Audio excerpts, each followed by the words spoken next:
is there an eating that is not emotional? Food affects our mood, our mental state, our hormone levels. We should be asking ourselves, do I love myself more than I love the food on the plate?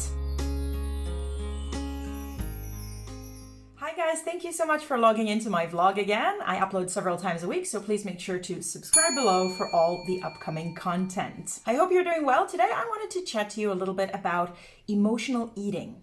Now, to me, emotional eating is peculiar terminology because we all know how food brings people together, how it brings joy, satisfaction, pleasure, and we love using phrases like the way to a man's heart is through his stomach. In my family, food is everything. The way my dad shows me love is through his cooking. So is there an eating that is not emotional? Food affects our mood, it affects our mental state, our hormone levels, and basically controls all healthy processes in our body. People say money can't buy love. That's because money is but a tool, and its worth is determined by the way you use it. So it will not create love where there is none, but it can be used to enhance a love that's already existent. In the same way, food is a tool that we put into our body.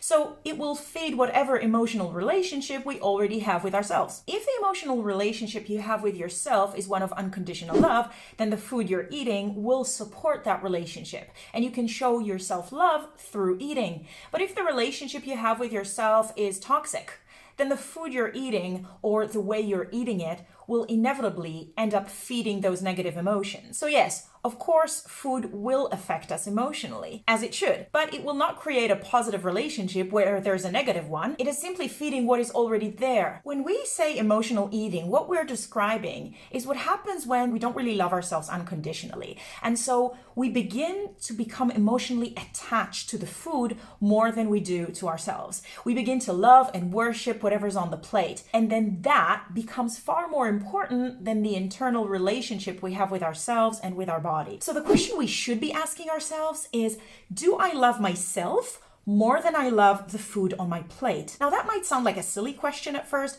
but what I've noticed with myself is when my eating wasn't stable, what was on my plate became the most important thing in any part of my day.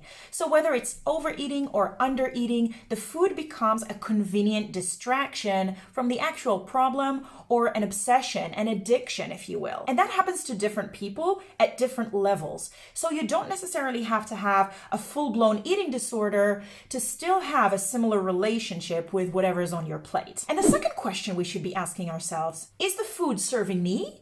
Or am I serving the food? If we have a strong and healthy connection to our inner selves, then the food choices become far easier to make. And we will eat foods that are good for us or bring us joy. And if at any point we need to make changes to our eating, then we will just make those changes based on what is best for our body and probably without too much stress, control, or drama. The food is there to serve us. However, if our internal relationship is chaotic or abusive when it comes to the food on the plate, it can become an obsession or a ritual, and then it's hard for us to say no. The food on our plate becomes far stronger than our willpower and more important than what is best for us. And then we feel obliged to have it. We are there to serve the food. So if to the outside we display what is clearly an unhealthy or even abusive relationship with food, it can only tell us that the relationship that needs work is the one we have with ourselves. So to sum it up, food is but a substance. And when we struggle in having deeper relationships with our wants, our needs, desires, as well as our fears and our shame, then the substance becomes an instant feel-good. Food will always be emotional to us. It'll cause some kind of emotional reaction, but we do need to get to a place where the unconditional love we feel for ourselves is far more satisfying than any emotional reaction that the food will give us. I hope this was helpful. If you have any other questions or comments, please feel free to leave them below as always, or share your experiences. If you liked the video, please give us a little like, and don't forget to subscribe below for more useful content. See you soon.